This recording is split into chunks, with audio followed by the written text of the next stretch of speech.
আজকের গুরুত্বপূর্ণ আঞ্চলিক সংবাদে সবাইকে জানাই স্বাগতম। আজকের সকালের বিশেষ খবর হলো লোকসভা ভোটে ইউডিএফ এর বিপর্যয়, সভাপতি পদে ইস্তফা বদরউদ্দিনের, টার্গেটে করিমউদ্দিন, পর্যালোচনা বৈঠকে গরহাজির সোনার বিধায়ক নিজাম জাকিরের অনুপস্থিতি নিয়ে চর্চা, হার থেকে শিক্ষা নিয়ে পঞ্চায়েত বিধানসভা ভোটে জাপাবে দল, বললেন বদরউদ্দিন আজমল। লোকসভা ভোটে দলের বিপর্যয় ও নিজের হারের দায়ভার স্বীকার করে দলের সভাপতির পদ থেকে ইস্তফা দিলেন প্রাক্তন সাংসদ বদরউদ্দিন আজমল। মঙ্গলবার গুয়াহাটির হাতিগাঁওয়ে এক বিবাহ ভবনে অনুষ্ঠিত লোকসভা ভোটের ফলাফল সংক্রান্ত সভায় কান্না ভেজা কণ্ঠে আজমল হঠাৎ করে এই সিদ্ধান্তের জানান দিতেই সভাস্থলে রীতিমতো হুলস্থুল পড়ে যায়।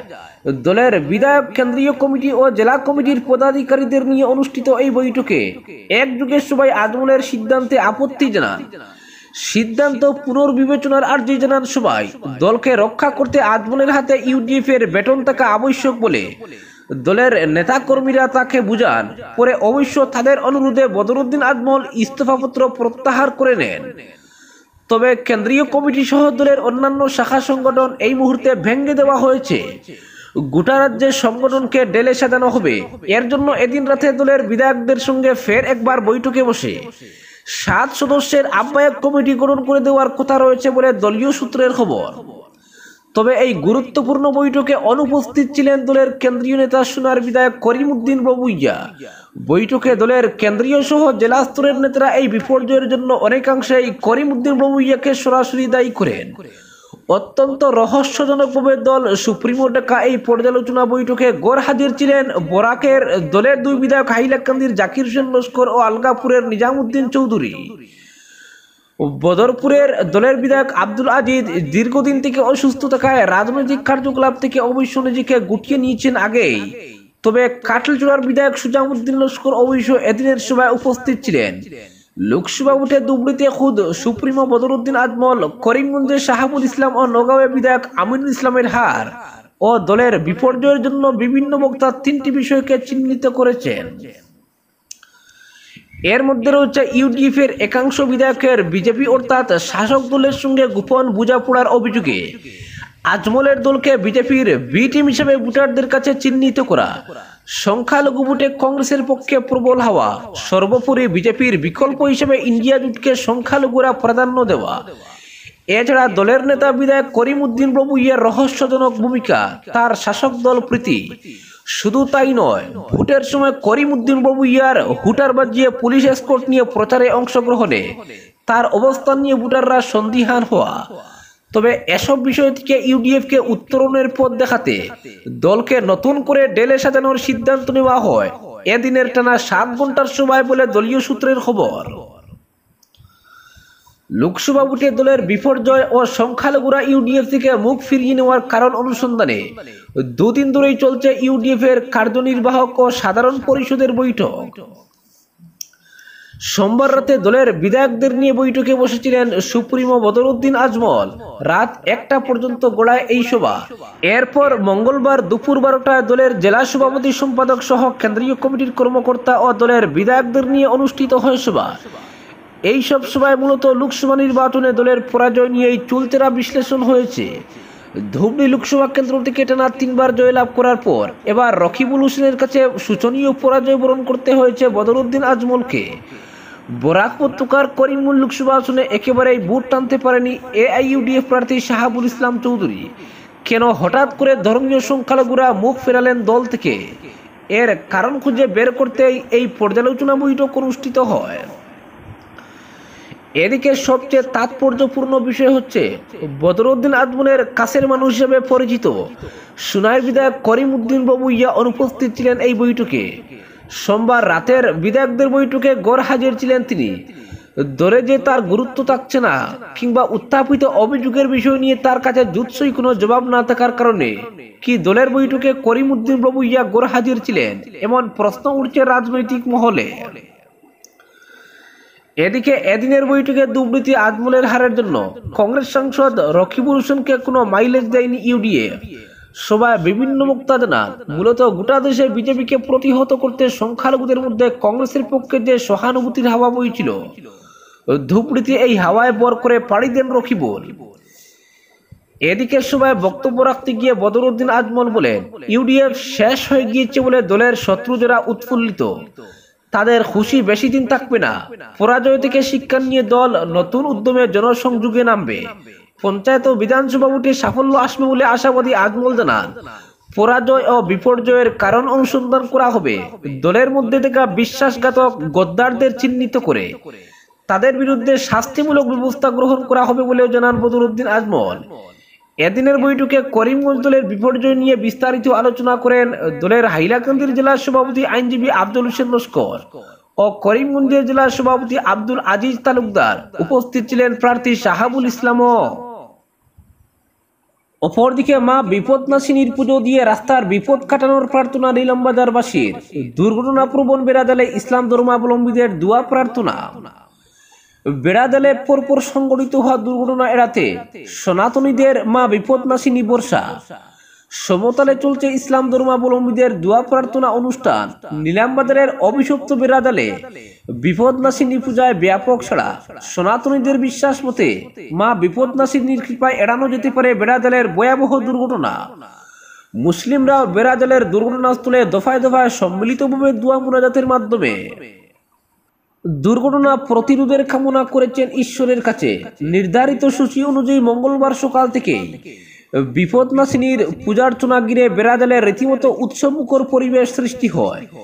বিজেপি নেত্রী শিপ্রা গুণ ও স্থানীয় পঞ্চায়েত সদস্য রোহন দত্তের উদ্যোগে বিপদনাশিনী পুজোর বন্দোবস্ত করলে এতে সহযোগিতার হাত বাড়িয়েছেন বৃহত্তর নীলামবাজারের হিন্দু মুসলিম উভয় সম্প্রদায়ের মানুষ।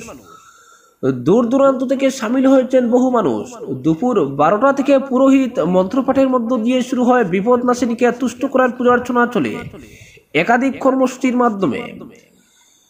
দক্ষিণ করিমগঞ্জ বিধানসভা কেন্দ্রের আওতাধীন নীলামবাজার ও সুপ্রাকান্তির মধ্যবর্তী স্থান বেড়াজালে আসাম ত্রিপুরা 8 নং জাতীয় সড়কে সম্প্রতি এক ভয়াবহ দুর্ঘটনায় 6 জনের শোকাবহ প্রাণহানির ঘটনা সংঘটিত হয়েছে। লাগাতার 3 দিন দুর্ঘটনা ঘটলেও শুধু 2 দিন বিরতির পর সোমবার রাতে একই স্থানের আশেপাশে আবারও একটি লরি নিয়ন্ত্রণ হারিয়ে সড়কের পাশের জলাশয়ে উপচে পড়ে।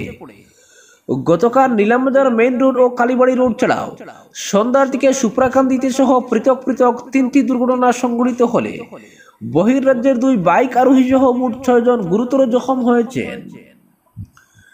বেড়াজালে দুর্ঘটনা থেকে পরিত্রাণ পেতে ইতিমধ্যে দফায় দফায় ইসলাম ধর্মাবলম্বী মানুষ সেখানে পৌঁছে দোয়া দুরুদ পাঠ করে বিশেষ মুনাজাত করেছিলেন। দোয়া মুনাজাতের পর আজ সেখানে চলছে বিপদনাশিনী পুজো। এতে পুজোয় অংশ নেন উত্তর করিমগঞ্জের বিধায়ক কমলাক্ষ দে পুরকায়স্থ সহ বিভিন্ন দল সংগঠনের কর্মকর্তারা। বিধায়ক তার প্রতিক্রিয়া দাবি করেন, প্রশাসনের তরফ থেকে সব ধরনের সতর্কতা অবলম্বনের পর যখন দুর্ঘটনা থামছে না তখন মা বিপদনাশিনী শেষ বর্ষা। তারই কৃপায় বেড়াজালায় বিপদ কেটে মানুষের মধ্যে শান্তির বাতাবরণ আসবে। বিজেপি নেত্রী শিপ্রা গুণ বলেন, সম্প্রতি বন্যার সময় বেড়াজাল এলাকায় 2টি বাঘ দেখতে পান স্থানীয় লোকজন। একটি বাঘকে হত্যা করা হয়েছিল বলে জানতে পেরেছেন তিনি। এরপর থেকে এই বিপজ্জনক কিছুতেই পিছু ছাড়ছে না। লাগাতার দুর্ঘটনা সংঘটিত হচ্ছে। এতেই বিপদনাশিনীর পূজার্চনার মাধ্যমে বিপদ কাটতে বিভিন্ন কর্মসূচি চালিয়ে যাওয়া হচ্ছে। এখানে বিপদনাশিনীর পূজার্চনার মাধ্যমে দুর্ঘটনায় বলি হওয়া লোকেদের আত্মার সদ্গতি কামনা করা হচ্ছে, যাতে আর দুর্ঘটনা না ঘটে তার জন্য বিশেষ পূজার্চনার পাশাপাশি মহাপ্রসাদ বিতরণ করা হয়েছে। অবশ্য এখানে দুর্ঘটনা থামবে এবং আতঙ্ক কমবে বলে আশাবাদী বিজেপি নেত্রী শিপ্রা গুণের। বিশেষ সূত্রের দাবি, অনুষ্ঠান চলাকালীন সময়ে ফের অঘটন। বেড়াজালের দুর্ঘটনাস্থলের অদূরে শ্রীকৃষ্ণনগরে জাতীয় সড়কে দ্রুত গতিতে আসা একটি অটোরিকশার ধাক্কায় ঘটনাস্থলে একটি গবাদি পশুর মৃত্যু হওয়ার খবর পাওয়া গেছে। অপরদিকে হাইলাকান্দিতে পরীক্ষা কেন্দ্রের দাবি, শাহাবাদে আজ থেকে ছাত্রমুক্তির আমরণ অনশন। রাজ্য সরকারের 3য় ও 4র্থ শ্রেণীর নিযুক্তি পরীক্ষা কেন্দ্র হাইলাকান্দি জেলায় মঞ্জুর করতে রাজ্যের মুখ্যমন্ত্রী ডক্টর হিমন্ত বিশ্ব শর্মাকে অনুরোধ জানিয়ে জেলা প্রশাসনের মাধ্যমে স্মারকপত্র প্রেরণ করেও কোনো লাভ না হওয়ায় শেষ পর্যন্ত আমরণ অনশনের ডাক দিল ছাত্র মুক্তি সংগ্রাম সমিতি। জেলার ছাত্রছাত্রীদের বৃহত্তর স্বার্থে আজ বেলা 11টা থেকে শাহাবাদ বাজারে অনির্দিষ্টকালীন অনশনে বসবে ছাত্র মুক্তি সংগ্রাম সমিতি। অনশন কর্মসূচিতে সহযোগিতা করবে রাইজর দল ও কৃষক মুক্তি সংগ্রাম সমিতি।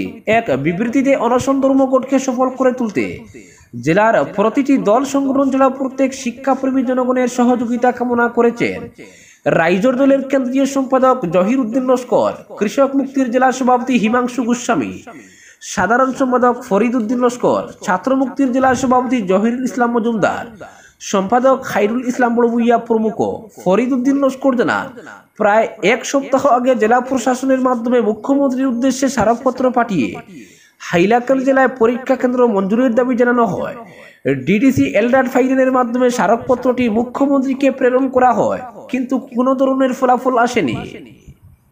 তাই এবার গণতান্ত্রিক পদ্ধতিতে অনশন ধর্মঘটের ডাক দেওয়া হয়েছে। কৃষক মুক্তির নেতা ফরিদ উদ্দিন লস্কর জানান, বিজেপি সরকার হাইলাকান্দির ছাত্রছাত্রীদের মানসিকভাবে হতাশায় ফেলতে ও আর্থিকভাবে দুর্বল করতে ইচ্ছাকৃতভাবে পরীক্ষার সেন্টার থেকে বঞ্চিত করেছে। সমষ্টি পুনর্নির্ধারণের মাধ্যমে 3টি সমষ্টি থেকে 2টি সমষ্টি বানিয়ে যেভাবে রাজনৈতিকভাবে হাইলাকান্দি জেলাকে পঙ্গু করা হয়েছে, ঠিক একইভাবে এবার চাকরির ক্ষেত্রেও বৈষম্য করা হচ্ছে। অপরদিকে বেহাল 6 নং জাতীয় সড়ক নিয়ে সরব কংগ্রেস, সংস্কার না হলে আন্দোলনের হুমকি, সার্কেল অফিসারকে যুব কংগ্রেসের স্মারকপত্র। স্থানে স্থানে বিশাল বিশাল গর্ত, আর এসবের মধ্য দিয়ে চলছে যানবাহন, ঘটছে দুর্ঘটনা, লেগেই রয়েছে যানজট। কোনো গ্রামীণ সড়ক নয়, এমন বেহাল অবস্থা 6 নম্বর জাতীয় সড়কের দিগরখালের লক্ষ্মীচূড়া থেকে কাটিগুড়া চৌরঙ্গি পর্যন্ত। এ নিয়ে এবার সরব হল কংগ্রেস। মঙ্গলবার কাটিগুড়ার সার্কেল অফিসারের কাছে স্মারকপত্র দিয়েছে যুব কংগ্রেস। এক সপ্তাহের মধ্যে সংস্কার না হলে আন্দোলনের হুমকিও দেওয়া হয়েছে। দীর্ঘদিন থেকে বেহাল 6 নম্বর জাতীয় সড়ক। এই রাজপথের মেঘালয়ের অংশ তো বটেই, আসামের অংশেও বিশাল বিশাল গর্ত। দিগরখালের লক্ষ্মীচূড়া থেকে শুরু করে কাটিগুড়া চৌরঙ্গি পর্যন্ত স্থানে স্থানে রয়েছে অসংখ্য গর্ত। এসব গর্ত পেরিয়ে যানবাহন চলাচল রীতিমতো ঝুঁকিপূর্ণ, কিন্তু তা সত্ত্বেও ছোট বড় বিভিন্ন যানবাহন চলাচল করছে। না করছে বললে ভুল হবে, চলাচল করতে বাধ্য হচ্ছে, কারণ এই রোডই তো বরাকের 3 জেলা সহ পড়োশী রাজ্য ত্রিপুরা, মিজোরাম এবং মণিপুরের একাংশের প্রধান সড়ক পথ। এই রোড দিয়েই তো দেশের অন্যান্য অংশে যাতায়াত করেন এ অঞ্চলের মানুষ, আসে পণ্য সামগ্রীও। ফলে এই রুটকে এ অঞ্চলের গেটওয়ে বলা হয়। কিন্তু অত্যন্ত গুরুত্বপূর্ণ এই প্রধান সড়ক দীর্ঘদিন থেকে সংস্কারের অভাবে স্থানে স্থানে ভেঙে শোচনীয় রূপ ধারণ করেছে। প্রতিদিন হাজার হাজার যানবাহন এসব গর্ত পেরিয়ে নিজেদের গন্তব্যে আসা যাওয়া করছে। বিষয়টি নিয়ে এবার সরব হয়েছে কংগ্রেস। মঙ্গলবার যুব কংগ্রেসের এক প্রতিনিধি দল কাটিগুড়ার সার্কেল অফিসারের কাছে স্মারকপত্র প্রদান করে রাস্তাটি সংস্কারের দাবিতে সোচ্চার হয়। সার্কেল অফিসারের অনুপস্থিতিতে অফিসের জ্যেষ্ঠ ক্রনিকের কাছে স্মারকপত্র প্রদান করেন যুব কংগ্রেসের প্রতিনিধিরা।